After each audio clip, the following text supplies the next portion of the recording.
Hi, I'm William Dale Rowland, the Vicar S&P of Discipleship here at Peace Lutheran Church in Hurst, Texas. Each week, I am sitting down with one of the leaders of ministries here at Peace Lutheran Church, and to answer your questions, discuss relevant social topics, and dive deeper into recent sermons so that we can learn how to apply Scripture to our daily lives. I'm joined today by our senior pastor here at Peace, Pastor Brian Weaver. Hey, man. Yeah, that's right. Your title has changed. Yeah, since the last season we did this. That's all. As I was listening to you, I was like, what? Oh, that's right. Yeah. That's awesome. So welcome to season 2. Excellent. Thank you. Yeah. So today we're going to be talking about you. Oh, great. Yeah. So what a senior pastor does throughout the week. Okay. Yeah. Specifically, I have a few questions that hopefully. I feel like this is going to be a short episode, but it'll be all right. Well, and that's kind of why I want to dive into it. Is to see where we can go. So if you're new to Peace Beyond the Pulpit, first off, season 1 is still available on our YouTube page or on our website, peacechurch.org. You can find that. As well as Spotify now. Oh, right? Yes, and available in audio only if you want to listen to it on your drive, on your commute. You can listen to it on Spotify. That's at Peace Church DFW. So you can send your questions or topic suggestions to info@peacechurch.org. We would love to hear what you want us to talk about. So just a reminder, this is a candid, unscripted conversation. Pastor Brian, for better or worse, Pastor Brian just found out the topic, and he has no idea what questions I'm going to ask, except for the first one, and that's where we'll kick off. So, okay. All right. So the first question, and this is what I'm letting all guests know, is something new that I'm trying this year. I've told you all to bring a Bible passage to Peace Beyond the Pulpit so that we can kick off our conversation. So what Bible passage speaks to you? What's your for us? So that when you popped that question, and I'm still thinking about it, but where I currently reside on this topic is Matthew 28:16 through 20. Has always been a very transformational passage, as you would expect. You know, if you've been in the church for longer than 6 months, I'm sure you've heard that passage at some point, be it at Peace or anywhere else. But what's really interesting to me is not necessarily 18 through 20, where Jesus says, all authority in heaven and on earth has been given to me, go therefore make disciples, et cetera, et cetera. What's really been interesting to me and really poignant in the last probably couple months, more so than normal, is what Matthew records in verse 17, that some doubted. And, you know, I did a whole sermon on this a couple of weeks ago. You can find it on our website. But just that concept that some of the 11 disciples that were with Jesus doubted, and he still commissioned them. Mm-hmm. He still sent them. And so that's come up a few times in my ministry here and there. But just over the last couple of months, it's really been percolating, I guess, is a good way to put it, of, you know, the importance that we're not in the church and we're not making disciples for perfection. Mm-hmm. We're about the process of transformation. We're about the process of growth.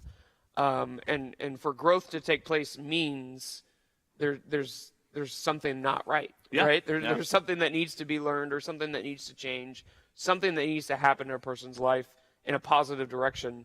And oftentimes you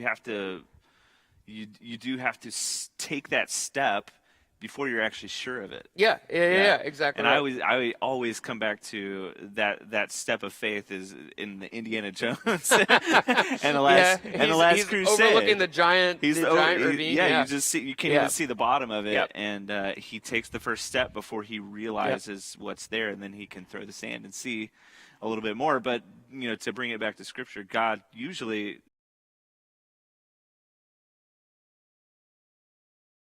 That's the life of a disciple. That's the life of a disciple. And I think, you know, and for me, the other piece is, so I've heard some try to argue, well, that was early in their ministry, et cetera. But, I mean, you go through the book of Acts, you go through Paul's letters, that doubt continues in the midst of the disciples. They don't always have it. But I think, for me, what's really impactful in that is, one, some doubted, so it's not about having all of the knowledge and then taking the step. And two, Christ still uses them throughout their life, Yeah. right? So no matter what the doubt may be, whether I'm struggling with that first step or, we've been doing this for years and I'm starting to really struggle. Do we see this changing? Whatever that doubt may be, that never negates the commission of Jesus on the disciples' life. Absolutely. And so for me, that's really what's been percolating lately. Very cool. Very cool. And I just wanted to use percolating again. That's 3 times in less than 5 minutes. You're welcome. You're welcome.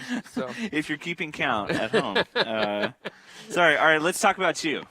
okay. All right. And I I know really don't like this topic. Actually, I figured this would be a difficult enough topic on the first episode. Yeah. So, what is a typical week like for you? I think most of the people who come here, it might just be worship only that they come to attend. That's what they can fit in their schedule. But so that might be the only hour that they see you. Right. But you have a whole work week, right? So what's that typical week look like? Sometimes. In some ways, I relate being the senior pastor, the lead of our team, so to speak, which the more I dive into this ministry, the more I'm shying away from that title, but that's another conversation. But for me, I related a lot to parenting in some sense, because one of the best words of advice that I got when Victoria and I were preparing to be parents was, you're never actually ready, so just embrace whatever comes. and I think I've learned that more and more in this role and at Peace is I never really know what my week's going to bring. I may have my plan and, all of my things that I want to accomplish or deadlines that I need to accomplish, like I had right before we started recording on this that I didn't meet. But I never know what the week's going to bring. And so I think one of the key pieces is my week is never the same. There are kind of rhythms to it, but it's never really the same. So, Sunday comes with all of its stuff. Worship sometimes is fantastic. People emotionally engaged in it. They're ready to go. Sometimes it feels like we just kind of went through all the motions. By the way, I don't think either one of those makes it a good or bad worship. Yeah. But it's just reality. And then some weekends, and that's why it's really good that most of this is not dependent on us. Exactly right. Or even dependent on the feeling that they get. It's really dependent on the work of the Holy Spirit. What God is doing in it. And so for me, that's the cool piece is I often have conversations that I did not expect to have on a Sunday because of what the Spirit's been doing in a person's heart. And the thing that I would think is, it's just kind of like, oh, it's so old news. We talk about that all the time. Matthew 28 is a great example of this. Oh, we use that passage way too much. Inevitably, I have somebody come up and like, I never thought about it that way. And I've been in the church for a decade, and it's just, okay, Spirit, cool, you're working still. So that's usually Sunday. I usually go home and I'm absolutely exhausted. I was talking with my wife about this, and I think it's because I fit into 4 hours what is typically like a day and a half's worth of work. Yeah. And so it's just kind of hard to wrap your mind around that, and that's because of the amount of people you interact with, being upfront and having to be on and making sure you're smiling and energetic and charismatic and all of those other things. I have to use that in a proper turn of phrase, but just all of that's packed into 4 hours, and so it just makes it exhausting. And dare I talk about our kind of, both of us have this natural inclination toward introversion. Yes, yeah. So there is that, extroverts feed off of that energy. Right. Introverts kind of release that energy. And then my kids demand more of me when I get home. So that's Sunday, and then Monday is usually meetings, catching up with different things, trying to get ready for the week ahead. Because the reality of church is Sunday is always coming, and that is the number one time that people gather.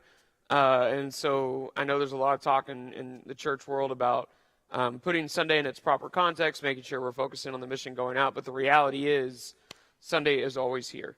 So a lot of those meetings on Monday are trying to get ready for Sunday stuff taking place. Tuesday, I try to write my sermon in the morning. Sometimes that's successful, sometimes it's not. And I purposely do it on Tuesday morning because I find that's when I'm probably the most creative. Yeah. And so thinking through that. And then Wednesday and Thursday are really great opportunities to connect with people. So doing lunches, going to make visits, those kind of things, and then you fit in there as available pastoral care. That's kind of one of the variables that always comes up that most people don't think about is the pastoral care issues. They don't happen when you're planning on them necessarily, and so you always kind of have to be ready for that. And I think that's sometimes the hardest challenge, actually, in my role, is the flexibility of there's a lot of very valid, very legitimate deadlines and pressures on this one side, but then I'm also expected to be completely available and vulnerable all in the same token. And so, after almost 10 years of ministry, learning to go from, hey, we're really excited about this project, this dream, and I can't wait to release this to the congregation, to I have to go pray with Susie because her sister unexpectedly died this week. You know what I mean? Like and sometimes those meetings are within 15 minutes of each other. And so that's some of the flexibility that's required. So that's a normal week. Yes, that's the normal week. Okay. So what does a busy week look like, I wonder? And I'm thinking, I'm thinking Christmas, Easter, maybe even, I don't know, VBS coming up. Yeah, sometimes what I found very interesting is sometimes the weeks that you would expect to be the busiest, i.e. Christmas or Easter week, I think in general people kind of see that as a very busy week, so they've been very generous and kind of guarded that time for me. So like I got into ministry expecting those to be the outrageously crazy busy, and they are, but it's stuff that I'm used to, I guess. Yeah. And there's not so many odd, random fly-in kind of things on those weeks. And a lot of that is I've had conversations with people, and they said, "Hey, we just figured you were really busy this week, so we wanted to save it." And this was just this past Easter. They're like, "We just wanted to meet after Easter because we figured you were really busy." I said, I really appreciate that, actually, because it doesn't take much to throw off the balance in those weeks. And so that's the difficult part. And I think the really busy weeks are the ones where I don't get to be home with the family in the evenings. Those are the really busy weeks, where I'm gone for more than like 2 evenings out of the week. That's difficult. But otherwise, I guess I've always just, you prepare for it. Christmas is coming every year. It always happens on the 25th. Easter is coming every year. It happens on a Sunday. Those things are coming, and so I just always try to plan around those. And I know from from being on staff that like we do a whole lot of prep work. Yes. In order to make that week run smoothly. Yep. And it's not necessarily that it's so much more important than every other week. Right. It's that we plan to see new people on campus. Yeah, exactly right. Yeah. So we plan to have that opportunity to actually get the gospel to somebody who might not be getting it on a regular basis. Yeah. So that's probably more nerves, I guess, than busyness. Yeah, I think so. And I think at this point, like I said, 10 years into ministry, I've kind of gotten used to that. I remember my first couple of years, it was very stressful because I didn't know what to expect. And I've kind of gotten used to that. And so it doesn't take away the pressure from it, but I think I've just learned to manage it a little different. Yeah. Well, that's, it kind of leads into the next question. So, okay, fellow disciple, what spiritual discipline or disciplines do you find crucial to your ministry? Crucial to my ministry, solitude actually is a pretty big one. And so actually one of my goals for the month of June is every day to take a 10-minute walk at least twice in the day, and just do that around campus, do that inside because we live in Texas and it gets really hot through the summer. And so just taking those 10 minutes to kind of be by myself and in my own thoughts and in my own thing, that's a really big practice. I think really trying on my devotion. So for a long time I was reading on my Bible app. It's helping me keep track, et cetera, et cetera. I just switched back to hard copy Bible. And William and I kind of talked about what that's like for me and my personality. But for me, just having that with my cup of coffee in the morning the last week or so, I feel has really changed the start of my day. And it's important too for me on that one, that I'm reading it for myself and not reading it for the next sermon or for the next series or for the next conversation that I have to have. Well, I know that was a huge talking point in my first seminary course was talking about having your devotional time be set aside as time for you to devote yourself to God, rather than thinking about the prep. Now, oftentimes through that act of devotion, Correct. then you start to think. Then after you get done, you say, you know what? That might actually, this is something that maybe I should talk to other people about, because that's when we really give ourselves that time. So much of that is when the Holy Spirit starts working on us, and it's easy to then apply that to, this men's meeting is coming up, so I think this is something that I'd like to talk about with them. Yep. But yeah, making sure that it's not part of that. Well, and that's one of the things. The last couple conferences I've gone to over the spring, that was one of the big things that were coming out of it, was that reminder that your ministry is not something you do, but it's something that flows out of your life as a disciple of Jesus. And so for me, it's constantly reminding myself. So solitude, the devotion, and then actually just community, just seeking friendships and opportunities to have conversations. So I was blessed with a couple of opportunities this spring to, people gave us very generous gifts that I got to invite other people to be a part of. And so just being in that community, being in those conversations, there's a couple of guys that I text every week and, hey, what can we pray about this week for you? How you doing? How's the week? And, what's really cool is I don't always have to instigate that because I forget, because otherwise it's just one more deadline. And so actually yesterday, one of the guys texted me and he said, hey, I'd really appreciate a prayer about this. What can I pray about for you? And so just that act of community has really been huge. And it's something I knew I was missing my first year here. I was trying to figure out how to build it. I was trying to be very intentional around it.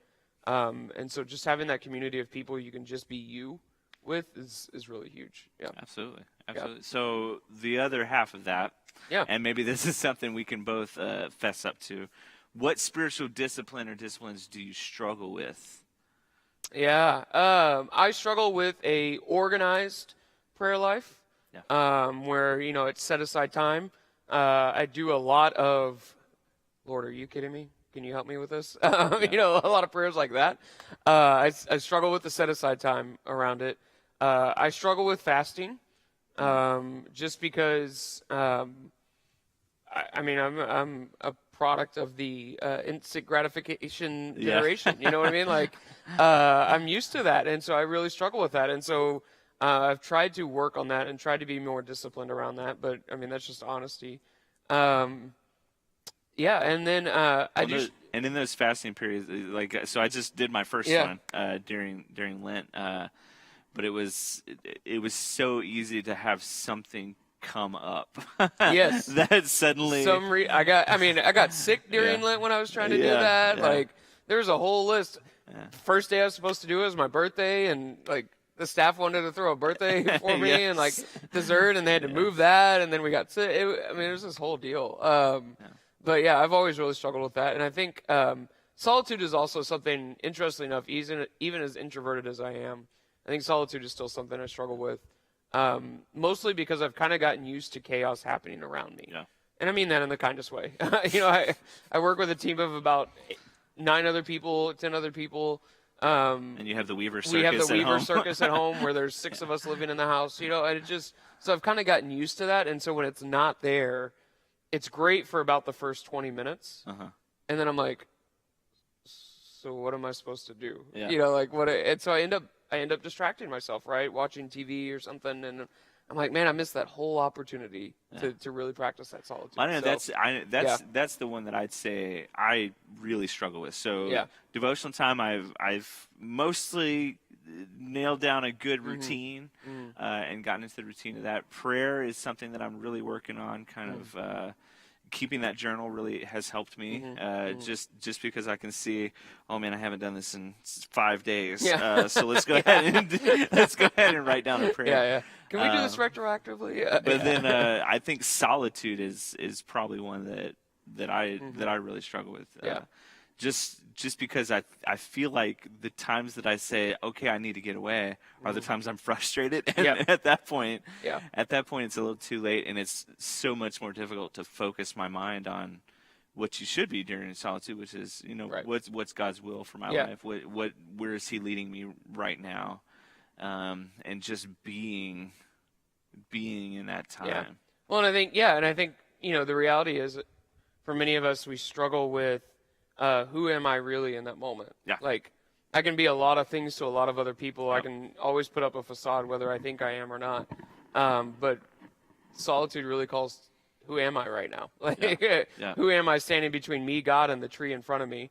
And do I really like that person? And I think that's the part that I struggle with the most is when I'm in that moment, do I really like that person that's there with me? And so that's a whole different conversation. And that's it. And that's it. That kind of goes back to that life of disciples. Yeah. It is not an instant sanctification.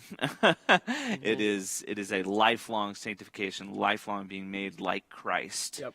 And so when we have those moments of solitude, what it really does is it brings the law. So it shows us where we've come up short. Yeah. And hopefully leads us to that place of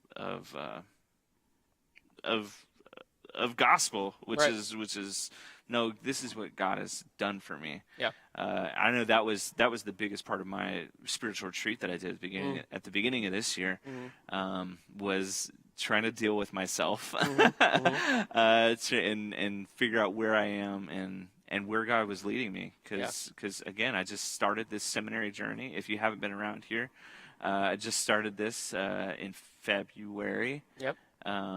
So that is a lot to take in of this life change and making that decision to offer your life really to ministry. Yep. Yeah. Absolutely. So finally, and this hopefully will be an easy one. Maybe it'll be hard to choose, but what is happening at Peace that you're excited about? Oh wow, that is hard. Figured a good one to start the season off with. I mean, if I don't list something, who's gonna get mad? I'm just kidding. No, I think the thing that I'm excited about the most is we just did an entire sermon series around our purpose. Proclaiming the gospel, making disciples, and moving the mission forward. And what does that mean? And for me, what has come out of that conversation, both in planning for the sermon series and from the series itself, is our vision that we are to be about exponentially planting the gospel by making disciples who make disciples for generations to come. And really that concept that I really feel Peace is starting to wrap its arms around of what we're doing today leaves a legacy of what generations should be following after, right? And that legacy is not us. That legacy is Christ. And so that's really the concept of making disciples who make disciples. Is we're not making disciples of us. We're seeking to make disciples of Jesus, people who are following after Jesus. And we want that. And I think if we do that, if we focus on that, it really will be for generations to come. Yeah, and that's really where I know that's where our Doorpost Sunday came in. Yep. Which is in that place of setting it up for generations to come. The idea of Deuteronomy 6. So teaching these things to your children, so that your children's children, and it's just that continuous cycle of your family and your household, but also the households that you come in contact with. Which is what we really want. Yep. Not just the Peace family, but the church family, and then everybody else. Yeah, and I don't think it's complicated. If you missed any of those sermons, I would encourage you to go listen to them. But the idea that gospel planting doesn't mean we have to go and start a community. We actually go to a community, right? We actually go somewhere. And the we there is individuals, as couples, as households, as not Peace as a church has to go over here, but you go because you're a recipient of the good news, and as a recipient of the good news, you have the good news to take with you.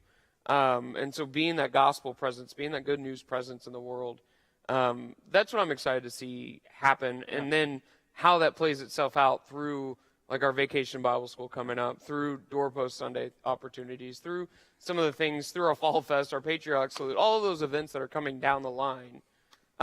what does it look like to be about gospel planting in the midst of those events versus all of the pressure of we have to grow the kingdom, we have to make it bigger, Well, we do that by simply taking the gospel with us. Yeah. That's actually how we grow the kingdom. And that's the beauty behind that is how many people do we have average worship? Around 350. Around 350. That's 350 different gospel planners that we could have every week that take what they get here on a Sunday morning and can take that to their community, to their workplace, to their household, whoever, to the grocery store, whoever they come in contact with, and plant the gospel in that location. Yeah. And the reality is there's roughly 2.1 million people, give or take, in Tarrant County currently.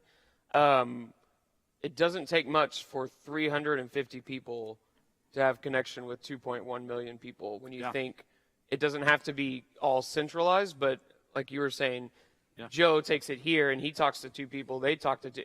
You get to 2.1 pretty quickly at that point. Yeah. And talking to two people for an introvert is a lot easier than thinking about talking to I have to talk to a room full of people. Or, exactly right. All right. So, do you have any final thoughts? No, that's it, man. All right. Well, our next episode of Peace Beyond the Pulpit will air next Wednesday. That's June 8th, 2022 at 11 a.m. My guests will be our DCEs of Children and Student Ministry. Oh, fun. Kim, here at Peace, Kim Austin and Leah Welter. You can find Peace Lutheran Church in Hurst, Texas on Facebook, on Instagram, Spotify, and YouTube. You can find our handle at Peace Church DFW. That's at Peace Church DFW. Join us for worship this weekend at 8:30 and 11. If you can't join us in person, we have a live stream that you can find on Facebook or on YouTube. And don't forget to email your questions to info@peacechurch.org.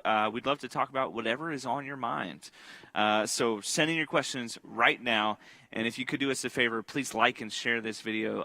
That way, this gospel message can get out to so many more people.